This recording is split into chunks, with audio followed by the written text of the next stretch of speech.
whenever my song makes money in the market through ringtones, through DVDs, I have to share all the proceeds in some proportion with it. So it's almost like I'm almost saying that under the law, there's one cardinal proposition that there's freedom to contract. Always freedom to contract because we're two mature individuals above the legal age of consent. We have the ability to consent, to know what we are entering into. But we will have an exception to this freedom of contract in this case because there's injustice in it. Because there's weak bargaining power. There's no point saying both of us have the legal right to consent because she's still at the receiving end. So I have a superior bargaining power. She has to agree to my terms. Right? She has to agree to my terms. And so the law steps in and says, sorry, we're going to make an exception to this fundamental right of free contract, which is that in certain cases, you still have to support the right of this person. Although she's freely contracted away her rights to me, she still has to be paid under the law. So you see, in all these subjects, there is a notion of justice.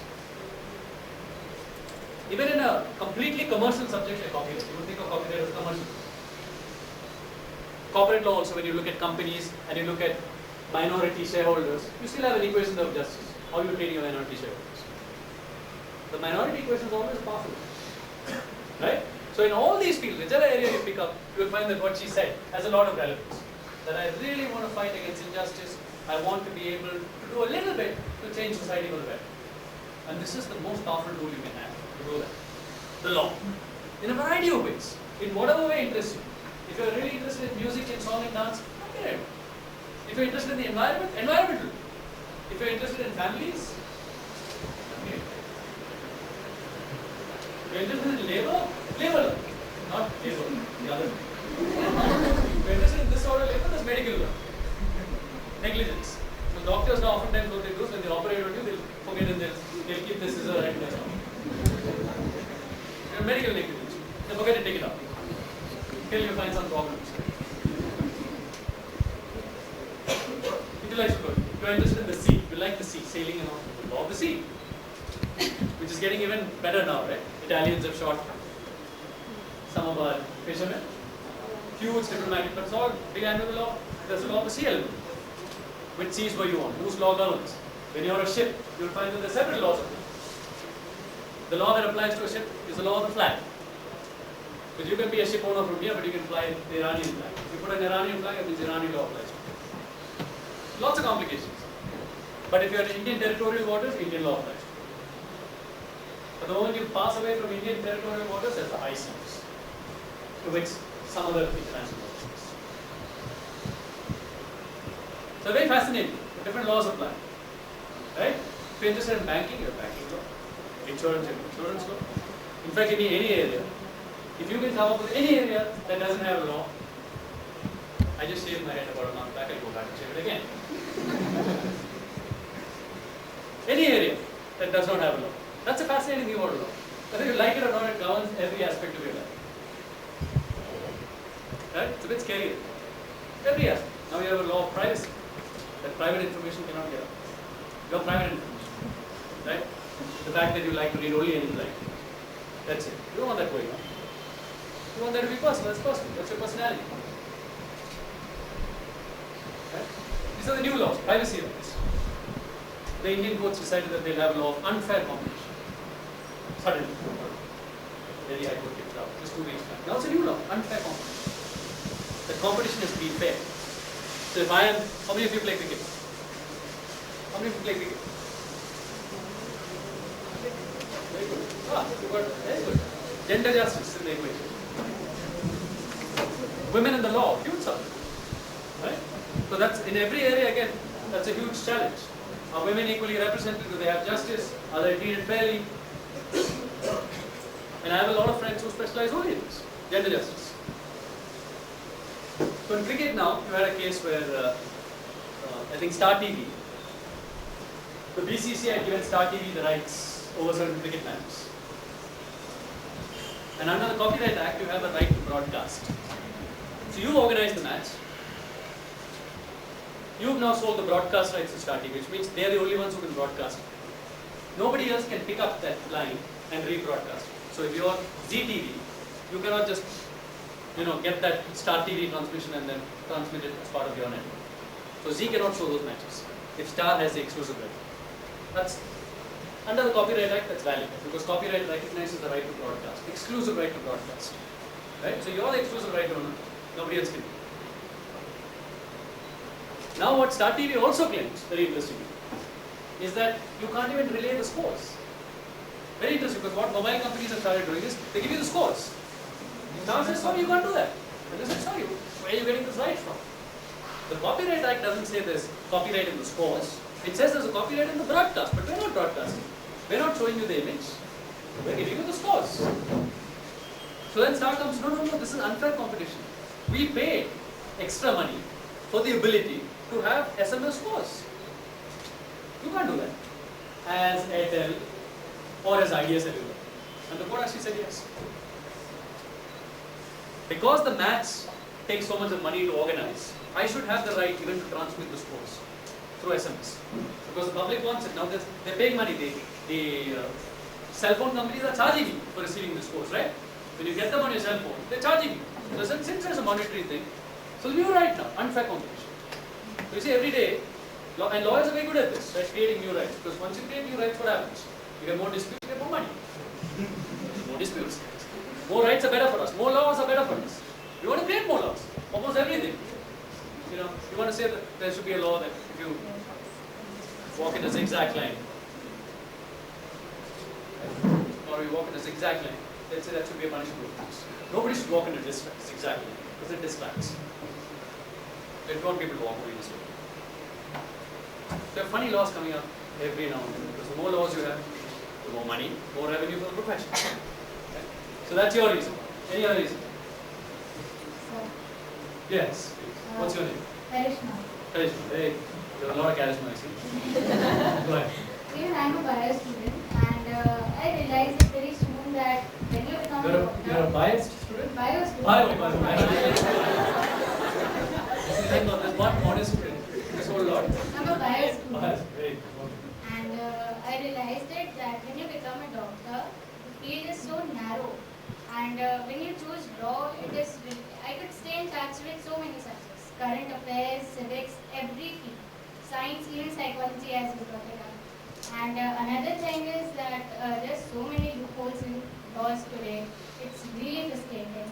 Especially for juveniles, recently in this case, it is very frustrating. Why are we giving them privileges? The debate of equality, it absolutely fails here. Yeah. So I could debate on that if I become a lawyer. Very good. So you're interested in understanding why are the laws created in this way? Juvenile protection law, juvenile laws. Should the juveniles be treated differently if they commit a crime? It's a privilege. And the notion of the law that, and one of the debates you'd have there is who's a juvenile? Right? Who's a juvenile? Should it be, if 100 years back, if the age of maturity or becoming an adult was 20 or 22 or 24, today we find that at 10 or 11 years old, they're up on their iPads and they can set up websites and do a whole lot of other things that 20 years back their fathers and their grandfathers couldn't do. So should we be pushing back the age? Consent, right? You have, now you know that under rape law, they want to push back. There was one move to the age of consent to push it to 18 from 16, saying that anything under 18 would be treated as statutory rape. Right? So the huge debate there, and the notion there was in India, and this is some of our parliamentarians and others, that in India we are still, a very conservative society, and therefore consensual age should be 18, not 16. Right? One would have thought it's the other way now, right? That back in high school, and you know about the birds and the bees much earlier than most of your fathers and grandfathers. So one debate is who's juvenile? Who do we want to protect as a child? And second is, do we need to give them privileges? Yes. In the form of, because is their mental capacity as well developed as an adult? So if there's a notion of culpability in crime, which is we want to punish someone who does a crime, then the punishment concept will turn on how cognitive were they, how conscious were they of the fact that they're actually breaking a law, they're doing something that they shouldn't have done. Would we treat a 3-year-old or a 4-year-old in the same way that we would treat a 24-year-old? So that's what juvenile law rests on. That because a person is juvenile, is an underage person, We want to give them less harsh punishment. We want to give the scope to reform them more rather than punish them because they're still young. They don't know, they don't comprehend fully their actions and the results of their actions. So their culpability is much less. Right? Similarly, a mentally retarded person. You find that the law, similarly you find that when you're fully drunk, the law will still give you an excuse. When you're agitated, there's a difference called grave and sudden provocation. That means if you're suddenly provoked and you do something, you hurt somebody, your punishment is much less than somebody who premeditated, plans everything, lays a trap for you, and then kicks you. And then you so far assault, you'll find the law treats you differently. So you have to investigate all this. Why is this difference? If somebody is drunk, should we really exempt them? Because when they drank, they knew that they were going to get drunk, that they were going to get incapacitated. You had a moral responsibility. When you drank, you can't come up and say, I was so drunk I didn't realize. But when you drank so much, you realized that you would get into that position. Synthetic culpability. Right? So it's a very interesting question that the law will ask you to. In fact, one of the first jurisprudential questions you will come to in law school, and I think it may come up in one of your, it may have come up in one of your plan papers as well, is a hypothetical story called the Spelunkian explorers. Is anyone ready? Spelunking. Sivi, you should take them through the Spelunkian explorers in one of your classes. Very interesting example. It's very gory. So those of you, warn them in advance when you're going to discuss the case so that they have their breakfast at least 3 hours before. Because if they come in just after breakfast and you narrate the story and the facts to them, it might be possible that make gory story. A lot of horror details. Spelunkian explorers is a hypothetical about a bunch of people that get stranded in the wilderness. And they're all going to die because they have no food. And then they decide that one of them has to be killed. And the whole debate then before the courtroom is whether that was defensible. And the way they decide who has to be eaten is they draw lots. So all of them consent to the fact that one of us could be eaten. Now if you've consented to it in a situation where otherwise all of you would have perished, but now because one of you is eaten after true consent, the others live. Is that morally wrong, morally right, legally wrong, legally right? Where does law and morality is? Very interesting debate that you can have on Spelunkian explorers. Because otherwise we consider murder as bad, right? It's murder. You're intentionally killing someone. And cannibalism even worse. You've eaten someone. One of your own fellow beings. Right? Because again it rests on the notion that so going to eat chickens and rats, animals, the animal kingdom, flowers. So it's not okay to eat humans. Okay? In environmental law, you'll come across another debate. Why should humans be the superior? Why is it that we're okay with eating everything else? Right? We're treating everything else as secondary. Right? We can own our cows and our chickens and our buffaloes and our dogs and whatnot. But they have no rights of their own. I mean, at least limited. They have no rights equivalent to human rights. So New Zealand started a debate on whether they should have rights equivalent to human rights. Right? And during those debates, very strange, you have stories of Nero's time that came up. Emperor Nero was very famous for making a horse a senator. Horse was part of the Senate. Yeah? A horse, his favorite horse, was a senator. Sitting as a senator. And the horse would vote on bills and all. That sounds again. I told you about the cough, right? So the horse would neigh. One neigh, yes, two neighs, no. So you have this whole notion, environmental law. Why should man be the center of attraction? What is so superior about this? Right? Why is it that environmental law turns on us? That whatever is for our better, we don't think of why we need to protect the dolphin for the dolphin's sake, but we think of why we need to protect the dolphin because we need to see these two things. Right? That's it. That's an underlying notion.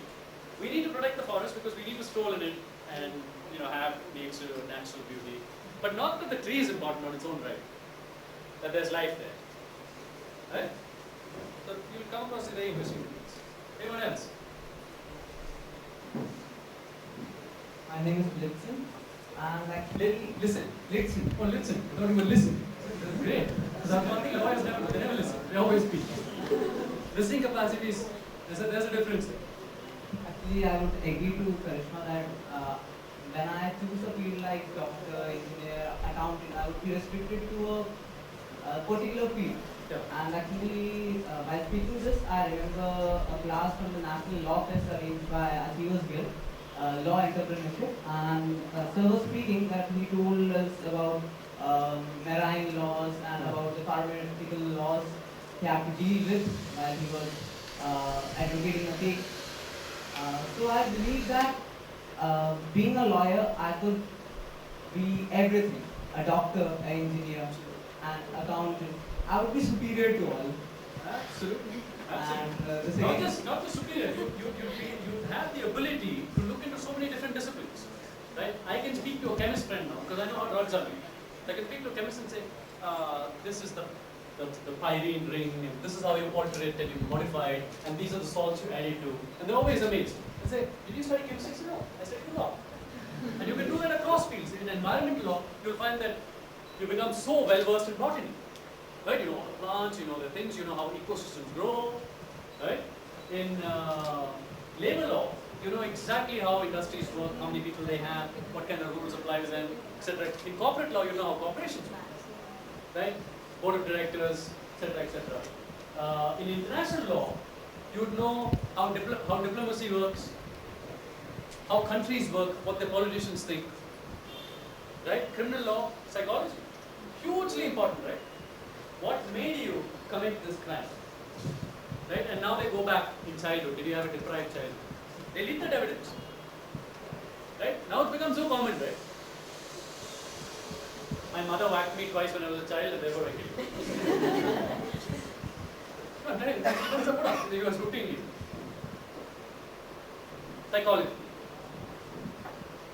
Similarly, in every field, he's absolutely right. In every field, you have the chance, because the law, remember, has no content of its own. It has very limited content. There are certain notions of justice, equality, and all that, but beyond that, if you take any legal subject, you need to have knowledge of other disciplines in order to make the law. Right? So how do you make environmental law? On what basis will you say that factories should be situated only 10 kilometers away from a nature park? You need science law. You need environmental science, which tells you, which demonstrates that the moment anyone comes close to this park within this radius, it has a chance of impacting the ecosystem inside. Because it's not just about the park, it's about the animals. They get disturbed by noise. Right? They get disturbed by external fumes, noise, light, lots of things disturb animals, birds. And so you have a clearly documented set of things that tell you this is what the nature park is about. There are so many species, and these are the kind of range of industries that could come up, and this is the effect. You do an environment impact assessment. There's no law there. But you have to frame the legal norm after you have this underlying understanding. For every field, you take any field. Right? You take, for example, give me a field of law that you're going to do. Give me a field of law. Contracts. So, for example, contract law. How do we decide? For example, I tell you that if you meet me at 12:30 today in front of this building, I'll take you out to lunch. You're very hungry, comes at 12:30. Looking for a lunch? A free lunch? Doesn't get it? He goes to court and sues. What does the court say? It's a contract. Courts by and large will find that have an exception for personal relationships. Anything in the nature of, this is just a personal thing. Why should the courts interfere? Because it takes up the court's time. Unnecessarily, and it interferes in a personal equation. We don't want to interfere. But if I tell him, I will deliver 10 tomatoes to you tomorrow, and I know that he's a ketchup manufacturing company. He doesn't get my 10 tomatoes, as a result of which he can't make ketchup for the next 10 days. And he can't get his money. He's promised ketchups to 10 restaurants. They go and sue him. He sues me.